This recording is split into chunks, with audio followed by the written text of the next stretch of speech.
구원받은 그리스도인이 구원을 이룰 수 있는가? 교회 다니는 많은 사람들이 실제로 어려워하는 그런 문제이고, 이에 대한 확실한 답을 알지 못하거나 아니면은 잘못 알고 있는 그런 경우가 적지 않습니다.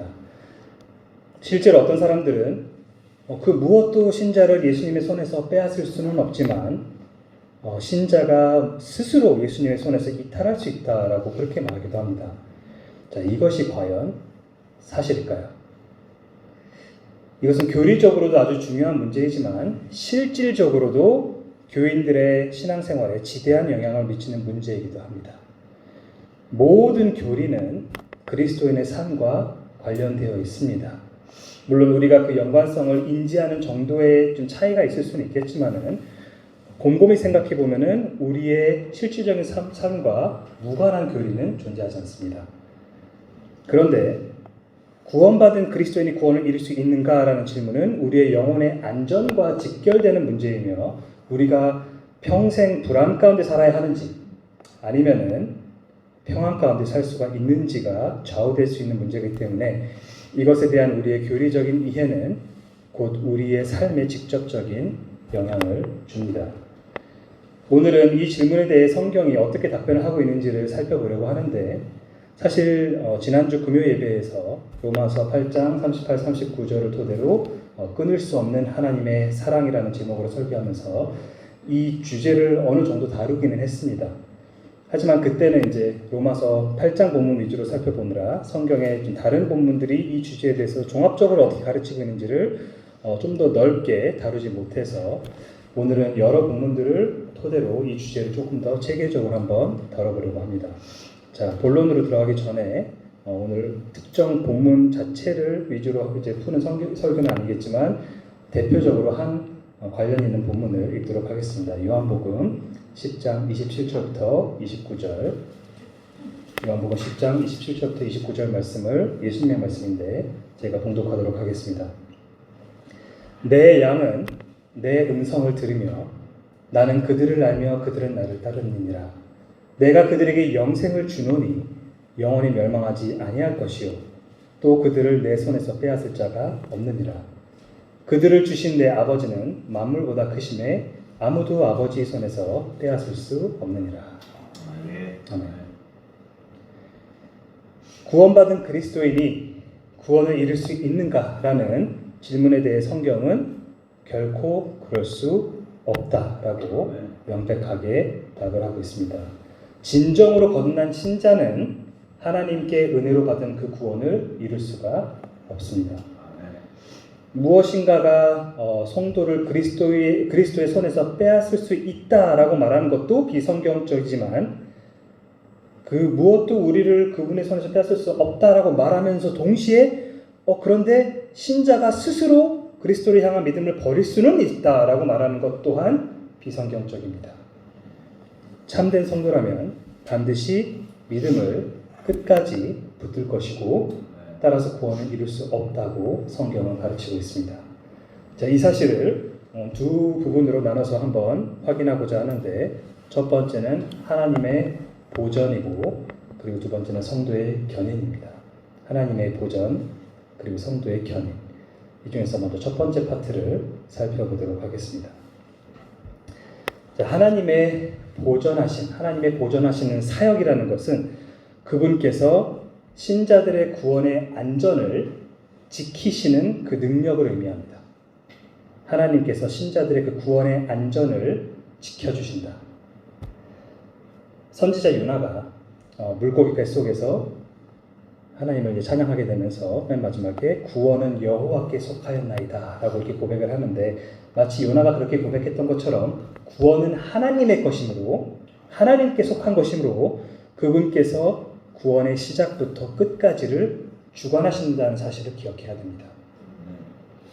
그리고 삼위 하나님의 그 세 위격 모두 성도의 구원을 보전하는 일에 관여하십니다. 자, 먼저 성부께서, 하나님 아버지께서 어떻게 이 사역을 하시는지를 한번 살펴보려고 하는데, 성부는 변치 않는 사랑과 무한한 능력과 그리고 신자를 구원하고자 하는 그 의지가 신자의 영원한 구원 상태의 기반이 되는 것입니다.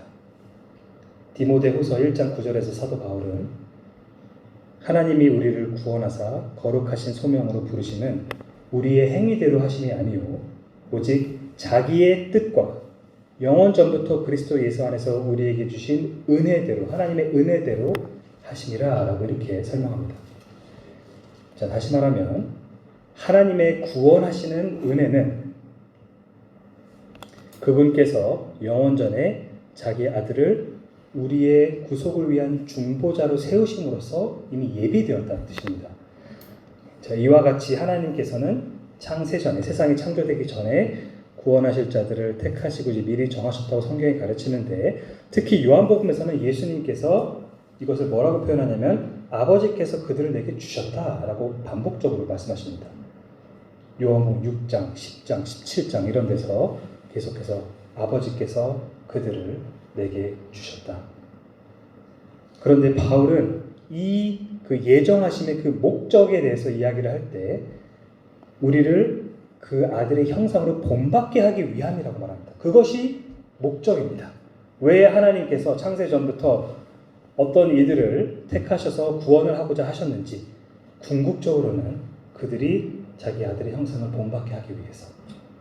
그래서 로마서 8장 29절을 보시면 하나님이 미리 아신 자들을 또한 그 아들의 형상을 본받게 하기 위하여 미리 정하셨으니, 즉 영원 전부터 설계되었던 하나님의 구원 계획은 단지 구원의 시작점에만 해당되는 그 거듭남과 회심에 국한된 것이 아니라 그 이후에 구원의 그 과정에 해당되는 점진적인 성화와 그리고 그 구원의 완성에 해당되는 영화까지도 포함됩니다. 구원 전체가 포함되는 거라는 것을 우리가 기억을 해야 됩니다. 그래서 로마서 8장 30절에서 바울은 뭐라고 말하냐면 아버지께서 우리로 하여금 아들의 형상을 본받게 하기 위해서 뭘 하셨다? 미리 정하신 그들을 또한 부르시고, 부르시는 그들을 또한 의롭다 하시고, 그리고 의롭다 하신 그들을 또한 영화롭게 하셨다라고 말하고 있습니다.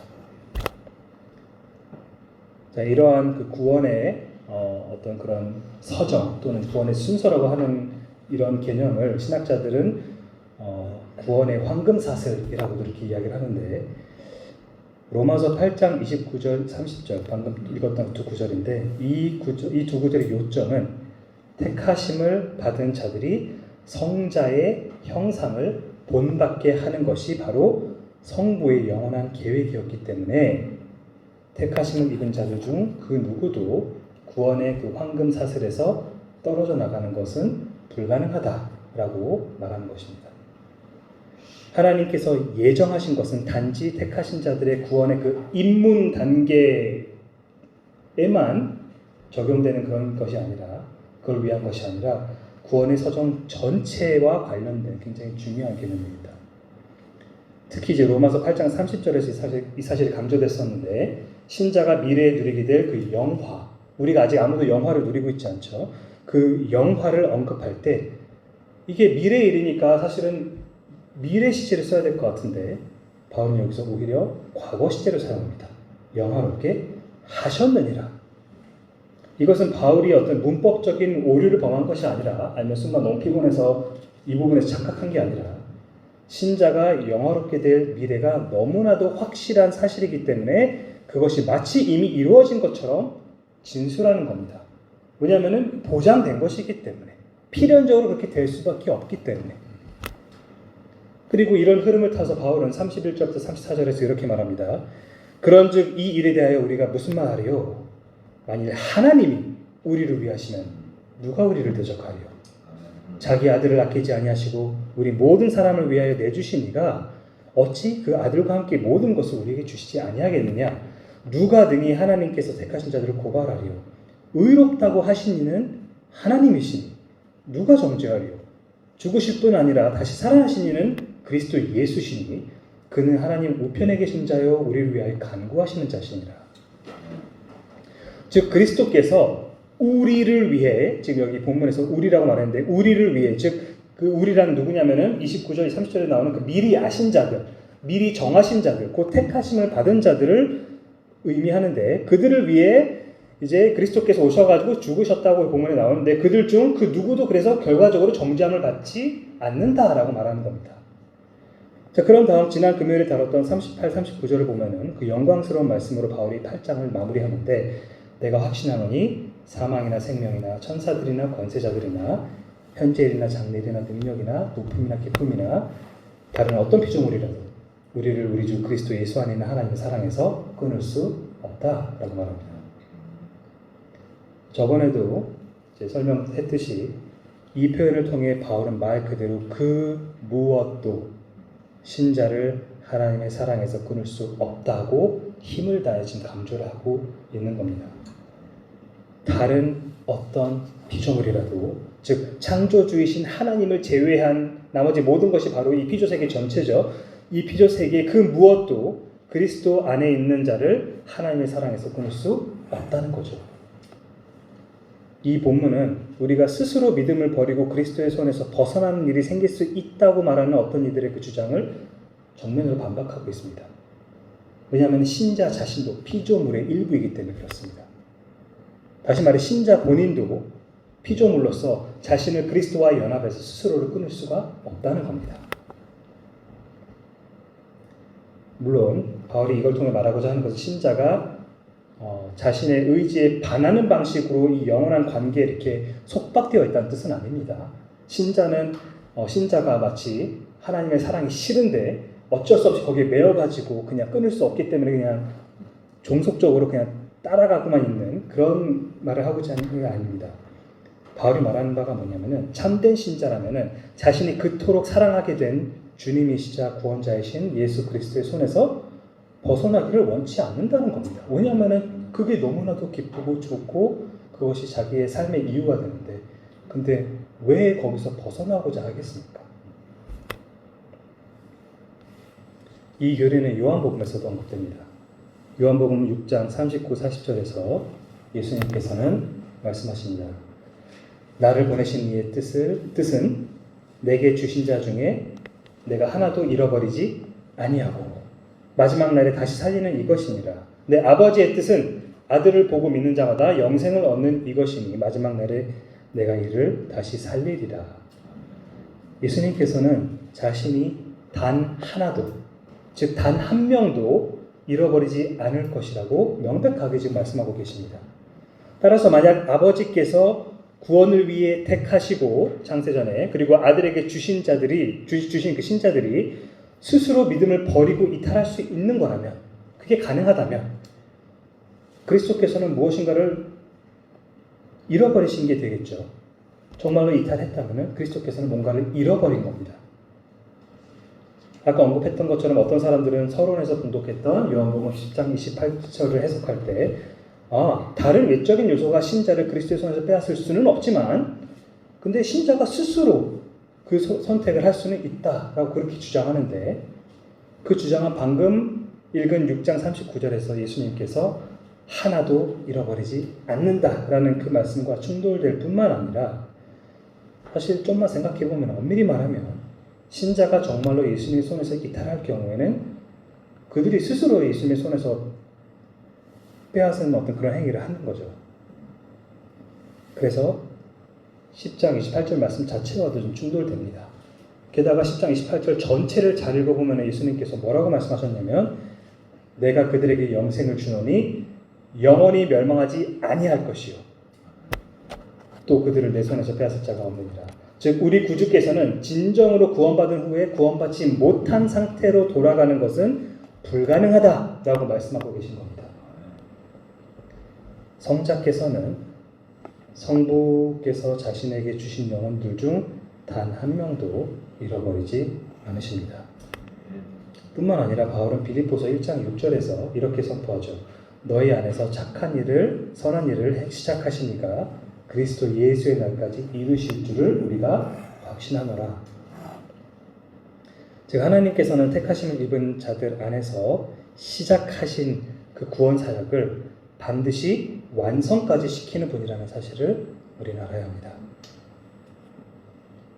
중간에 그 어떤 이유로도 하나님께서는 이 사역을 중단하지 않으십니다. 왜냐하면 그분께서는 죄인들과는 달리 신실하신 하나님이시기 때문에 그렇습니다. 그분께서는 변덕스러운 신이 아닙니다. 스스로 말씀하신 것을 반드시 지키시는 분이십니다.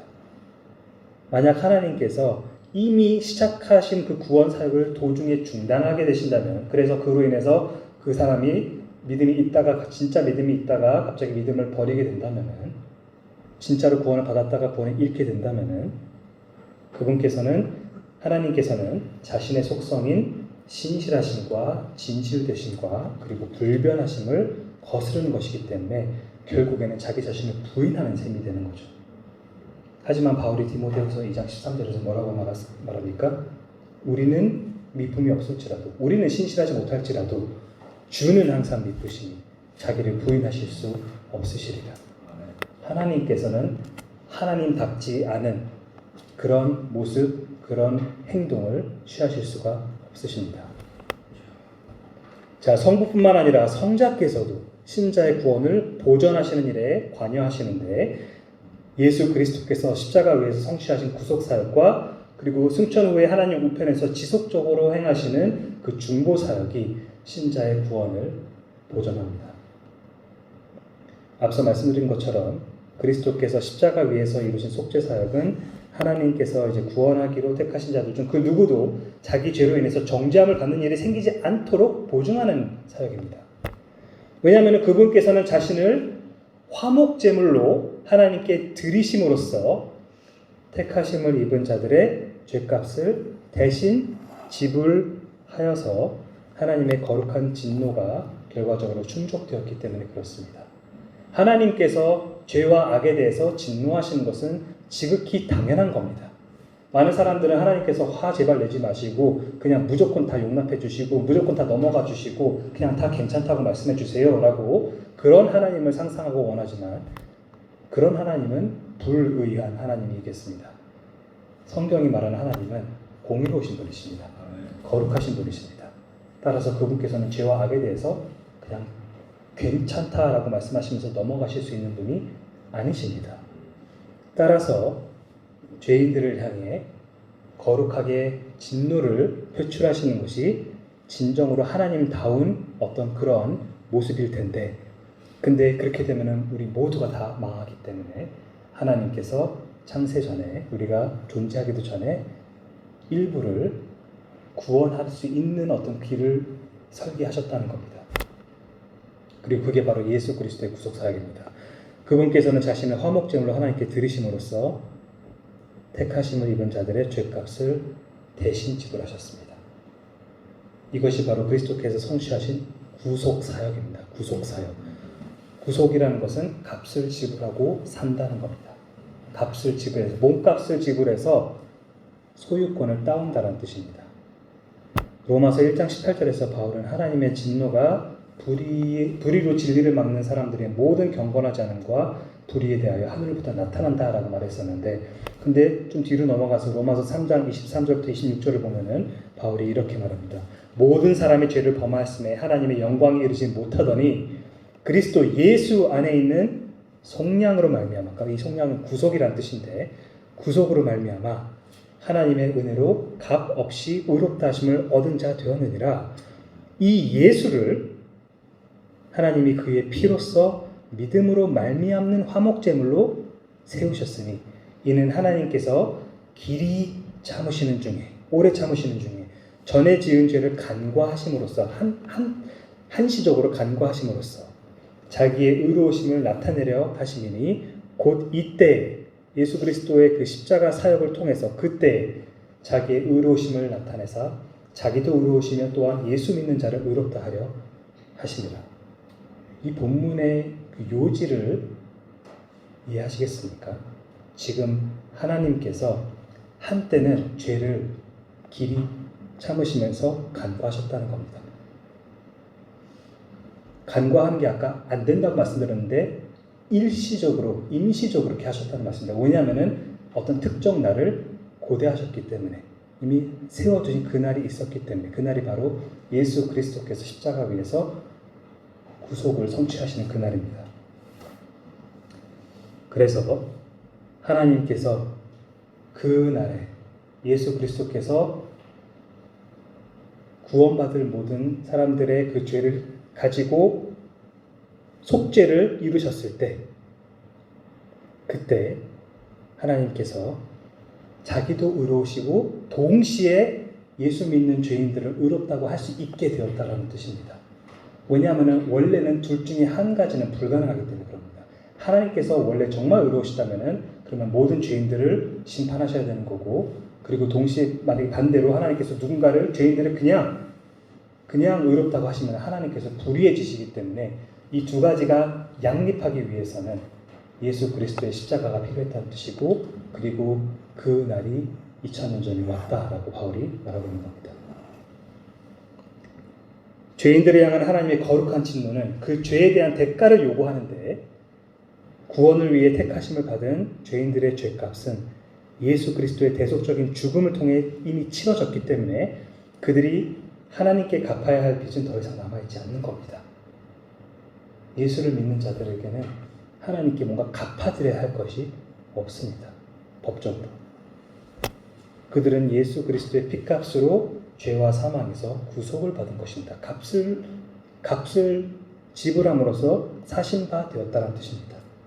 그래서 사도행전 20장 28절에서 바울은 성도들에 대해 뭐라고 말하냐면 하나님이 자기 피로 사신 교회, 피로 샀다는 겁니다. 구속했다는 겁니다.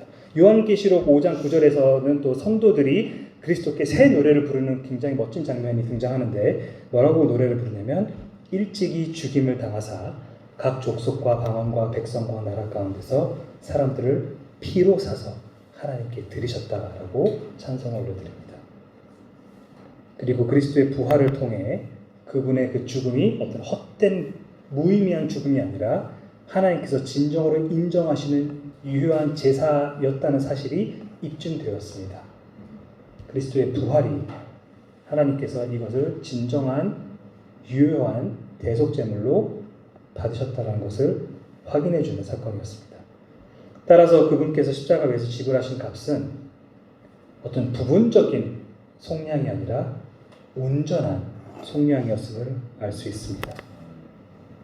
쉽게 말해 그분께서는, 우리 식으로 조금 얘기를 하자면은, 할부로 우리의 죄값을 치르겠다고 한 다음에 첫 회 할부금만 내고 너무 버거워서 그 이후로 더 이상 내지 못한 것이 아니라 처음부터 일시불로 택하심을 입은 모든 죄인들의 모든 죄값을 단번에 치르신 겁니다.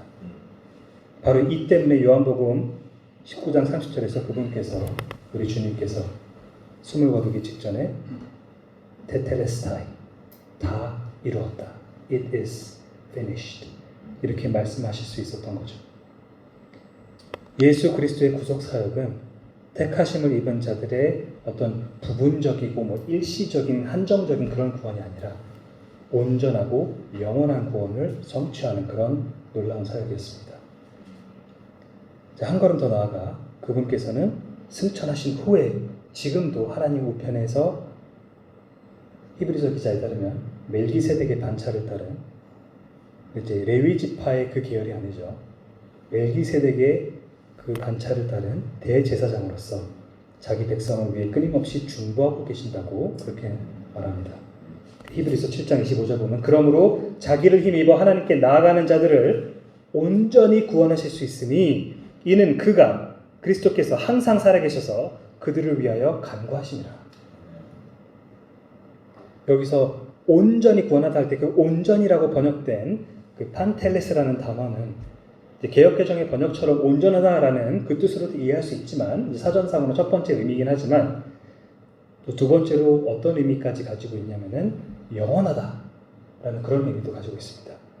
즉 히브리서 기자가 이 구절에서 말하고자 하는 것은 신자들의 구원이 영원한 이유가, 온전할 뿐만 아니라 영원한 이유가 바로 그리스도께서 항상 살아계시기 때문에, 그리고 항상 살아계셔서 그들을 위해서 항상 중보하고 계시기 때문이라는 뜻입니다. 자, 성부와 성자뿐만 아니라 세 번째로 성령께서도 신자의 구원을 보전하는 일에 관여하시는데, 신자들의 구원에 인치심으로써 그들의 구원을 영원히 보증하십니다. 바울은 에베소서 1장 13, 14절에서 성령의 이 사역에 대해서 언급합니다. 뭐라고 말하냐면, 그 안에서 너희도 진리의 말씀, 곧 너희의 구원의 복음을 듣고 그 안에서 또한 믿어 약속의 성령으로 인치심을 받았으니 이는 우리 유업의 그 보증이 되사 그 얻으신 것을 속량하시고 그의 영광을 찬송하게 하려 하심이라. 여기서 지금 인치다라는 표현은 어떤 참됨, 이 가짜가 아니라 진짜인 것, 그것을 의미하기도 하고, 또 인친 것은 소유권을 시사하기도 합니다. 따라서 성령께서 신자들을 인쳤다는 것은 그들의 구원이 참된 구원이며 그들이 그리스도 예수의 핏값으로 하나님의 소유가 되었다는 그 사실을 이제 확증했다라는 뜻입니다. 따라서 이렇게 성부와 성자와 성령께서는, 이 삼위 하나님께서는 우리의 성도들의 그 구원의 그 안전을 이런 식으로 보전하십니다. 자, 지금까지 하나님께서 참된 그리스도인의 구원을 보전하시는 사역에 대해서 살펴봤는데, 그에 따른 참된 그리스도인의 반응이 바로 성도의 견해입니다. 성도의 견해. 다시 말해, 보전은 하나님께서 이루시는 사역이고, 견인은 하나님의 보전하심을 통해 신자에게 일어나는 일, 신자에게서 일어나는 반응입니다. 자, 전에도 몇 차례 언급했었던 것 같지만 성도의 견인교리에서 견인이라는 것은 견인차가 불법 주차한 차량을 끌고 가다의 그 견인이 아닙니다. 왠지 분명히 그렇게 생각하시는 분들이 간혹 계십니다. 그게 아니라 굳을견과 참을 인, 즉 굳건히 인내하다라는 뜻입니다. 굳건히 인내하다. 다시 말해 성도의 견인이라는 것은, 이 단어를 잘못 이해할 때는 사람들이 하나님께서 신자들을 그분이 원하는 길로 강제로 질질 끌고 다니시나 보다, 약간 이렇게 이해하는데, 그게 아니라 참된 신자들의 경우에 믿음의 경주를 중간에 포기하거나 이탈하지 않고 끝까지 인내하고 견디게 된다는 뜻입니다. 베드로전서 1장 5절을 보면 베드로가 성도들에게 뭐라고 말하냐면, 너희는 말세에 나타내기로 예비하신 구원을 얻기 위하여 믿음으로 말미암아 하나님의 능력으로 보호하심을 받았느니라 라고 말합니다. 믿음으로 말미암아 하나님의 능력으로 보호하심을 받았느니라. 이 구절에서, 베드로전서 1장 5절에서 하나님의 보호하시는 그 능력이라는 것은 앞서 말씀드렸던 하나님의 그 보전하시는 사역을 말하는데, 이 신성한 보전하심으로 인해서 신자들은 이 타락한 세상에서 살아가는 그 험난하고 고된 그 인생 속에서도 인내함으로 믿음을 끝까지 지킨다는 그런 뜻입니다. 자, 이 구절을 얼핏 보면은 믿음으로 말미암아 하나님의 능력으로 보호하심을 받는다? 이렇게 나오는 부분을 내가 믿기 때문에, 내가 믿음으로써 그 결과 하나님께서 보호하심을 나한테 주신다라고 이렇게 오해할 수가 있는데, 그 뜻이 아니라 하나님의 보호하심에 의하여 우리의 믿음이 지속될 수 있는 것이고, 그리고 그 믿음을 통하여 마지막 날 나타내기로 예비하신 그 구원을 궁극적으로 얻게 된다는 뜻입니다. 하나님의 보전하심이 원인이고, 그리고 성도의 견인이 그에 따른 결과입니다. 거꾸로 이해하시면 조금 곤란합니다. 자, 예수님께서 마태복음 10장 22절에서 끝까지 견디는 자는 구원을 얻으리라 라고 말씀하신 것도 성도의 견인에 대한 가르침이었습니다. 말 그대로 끝까지 견디는 자는 최종적인 구원을 얻게 될 것인데, 사실 그 이면의 그 이유는 하나님의 은혜로 구원이 시작된 자들은 그분의 지속적인 은혜로 끝까지 견디게 되게 하나님께서 도와주시기 때문에 그렇습니다. 요한복음 8장 31절에서 주님께서는 좀 다른 방식으로 말씀하시는데, 너희가 내 말에 거하면, 계속 남아있으면 참으로 내 제자가 되고, 즉 예수님의 진정한 제자의 표지는, 누가 예수 그리스도의 진정한 참된 제자인가, 그 표지가 뭐냐, 표식이 뭐냐 라고 물었을 때, 이 말씀을 토대로 생각해 봤을 때는 그 표지가 뭐냐면은 예수님의 말씀을 토대로 그 안에 거함으로써 지속적으로 믿음을 굳게 지키며 살아가는 자입니다. 누가 진정한 제자이냐? 중간에 믿는다고 말했다가 나중에 몇 년 후에 이탈해 나가는 그런 사람이 진정한 제자가 아니라 진정한 제자는 내 말에 지속적으로 남아있는 자, 믿음을 굳게 지키며 그리스도를 위해 살아가는 자를 의미합니다. 참된 신자는 하나님의 그 보전하시는 은혜를 통해 이렇게 견인을 이루어가지만 또 반대의 경우도 있죠. 반대로 믿음을 끝까지 지키지 못하는 자들은 성경이 거짓 신자라고 결론을 내립니다. 그들은 진짜가 아니었다. 예를 들어서 갈라디아서 2장 4절과 고린도후서 1장 11장 26절 같은 본문에서 바울은 거짓 형제를 언급하는데 형제인데 거짓 형제라고 합니다. 그들은 신자라고 자기를 스스로 주장하지만 그에 합당한 열매를 맺지 않는 자들입니다. 말로는 나 예수님 믿어, 나 하나님 사랑해, 나 형제야, 나 구원받았어, 이렇게 말을 하지만 실질적으로 삶 자체가 진정한 형제, 진정한 그리스도인이 마땅히 보일 수밖에 없는 어떤 그런 변화를, 그 열매를 맺지 못한 사람들을 의미합니다. 참고로 갈라디아서랑 고린도후서에서 바울이 말하는 거짓 형제가 누구냐? 갈라디아에서 언급한 거짓 형제들은 참된 복음을 율법주의로 변질시키는 그런 자들이었고, 고린도후서에서 언급된 또 다른 거짓 형제들은 바울을 박해하는 자들이었습니다. 진정한 그리스도인이라고 볼 수 없겠죠. 마태복음 7장 21절부터 23절에서 예수님께서는 천국에 들어가지 못할 거짓 신자들에 대해 이렇게 경고합니다. 나더러 주여 주여 하는 자마다 다 천국에 들어갈 것이 아니요 다만 하늘에 계신 내 아버지의 뜻대로 행하는 자라야 들어가리라. 그날에 많은 사람이 나더러 이르되 주여 주여 우리가 주의 이름으로 선지자 노릇하며 주의 이름으로 귀신을 쫓아내며 주의 이름으로 많은 권능을 행하지 아니하였나이까 하리니 그때 내가 그들에게 밝히 말하되 내가 너희를 도무지 알지 못하나니 불법을 행하는 자들아 내게서 떠나가라. 이런 사람들은 예수님께서 말씀하시는, 경고하시는 이런 사람들은 한때 구원을 진정으로 받았다가 나중에 뭔가 뒤늦게 잘못을 해가지고 구원을 잃어버리는 어떤 그런 자들이 아닙니다. 그들은 겉으로 하는 어떤 그런 신앙 고백으로, 외적인 신앙 고백으로 마치 구원받은 신자처럼 보였지만 실제로는 하나님께서 진정으로 구하신 적이 없는 자들입니다.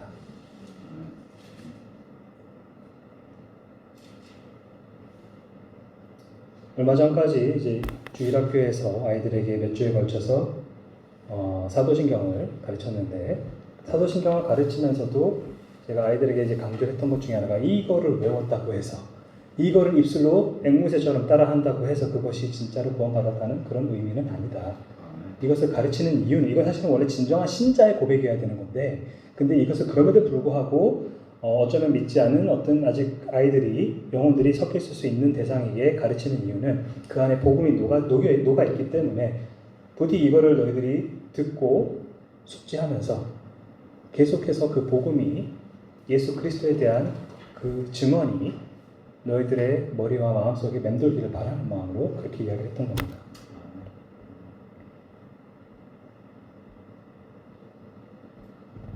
이런 사람들은 한동안 교회 안에서 다른 신자들과 함께 예배를 드리고 함께 교제를 할 수는 있지만 나중에 거짓 회신자로 드러난 그런 부류의 사람들을 의미합니다.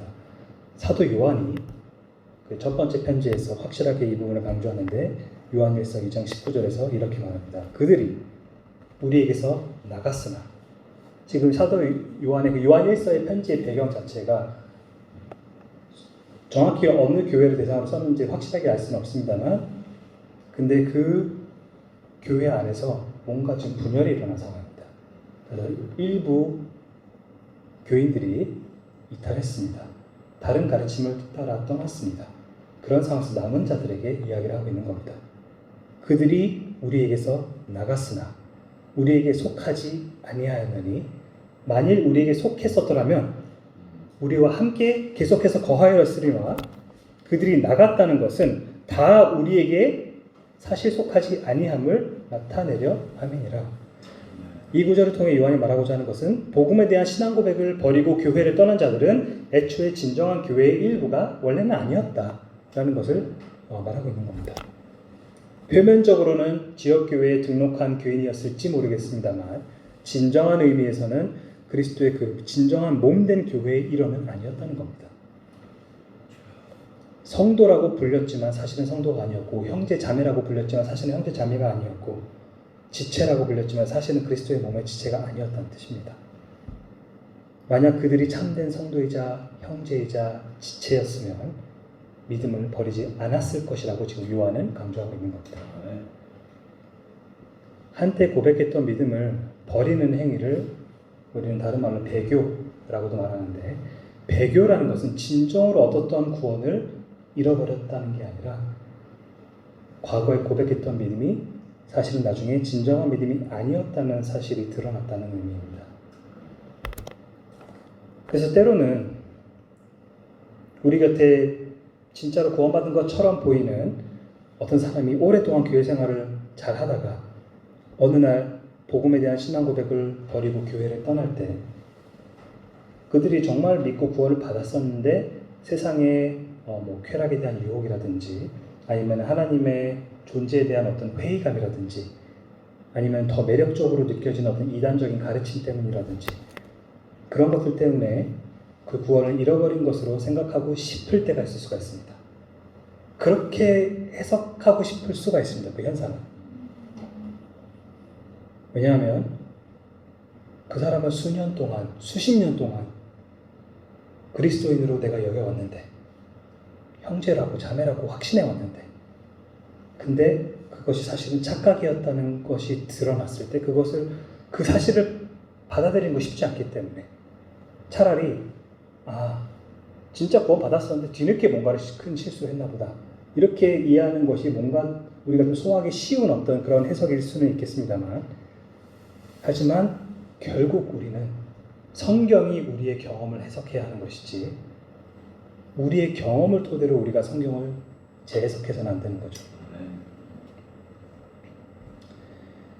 지난 설교에서는 제가 그 무엇도 그리스도 안에 있는 자들을 하나님의 사랑에서 끊을 수 없다라고 말씀을 드리면서 이것이 참된 그리스도인에게는 이제 격려가 되지만 거짓 그리스도인에게는 이제 경고가 될 수도 있다라고 말씀을 드렸습니다.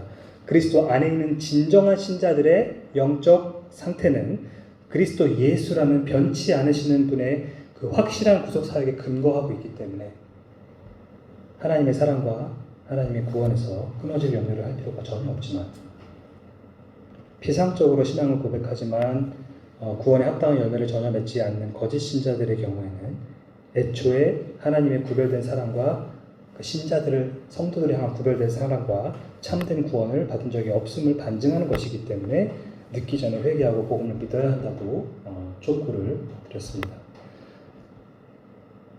오늘은 이 두 가지에 더해 한 걸음 더 나아가 하나님의 보전하심과 성도의 견인 교례를 우리가 부정하거나 오해할 경우 우리가 하나님을 어떤 분으로 생각하고 있는 것인지 이 교례를 우리가 바르게 이해하지 못하거나 아니면 부정할 경우에 거부할 경우에 그것의 그 결론이 그러면 하나님을 어떤 하나님으로 만드는 것인지를 한번 생각해 봤으면 좋겠습니다. 아까 말씀드렸던 것처럼 하나님께서 시작하신 그 구원 사역을 시작 시점에만 도와주시고 그 이후에는 손을 떼고 그냥 알아서 해라 라든지 그런 식으로 방관자적인 어떤 그런 태도를 취하신 하나님이 아니라 하나님께서 이미 창세 전부터 계획하신 그 사역을 실질적으로 우리가 거듭나게 되었을 때 그 이후에도 지속적으로 우리를 계속해서 아들의 형상을 닮아가도록 빚어가시는 그 전반적인 구원 사역에 있어서 게을리하지 않으시고 끝까지 그 사역을 이루어가시는 그리고 반드시 완성시키시는 그러한 신실하신 그리고 진실되신 그리고 변치 않으시는 그런 하나님이라는 사실을 우리가 기억했을 때 우리가 하나님께서는 그렇게 하지 않고 중간에 정말로 구원이 끊길 수가 있어 중간에 누군가가 그리스도의 손에서 이탈할 수가 있어 라고 말을 한다면은 우리는 하나님께서는 신실하지 않거나 아니면 거짓말하는 분이시거나 아니면은 중간에 변덕스럽게 태도를 바꾸시는 그런 분이시거나 아니면 심지어 무능하신 분이거나 이런 식으로 우리가 생각할 수밖에 없게 되기 때문에 우리가 하나님께 이렇게 합당치 않은 그런 생각들을 하지 않기 위해서는 우리가 성경이 가르치는 하나님의 보존하시는 사역과 성도의 그 견인이라는 놀라운 그 은혜를 기억하고 고백하고 그리고 그걸 토대로 하나님께 찬양을 올려드려야 마땅하다고 생각합니다. 우리가 이 사실을 기억하면서 찬송가 90장 주 예수를 알기 전 함께 부르도록 하겠습니다.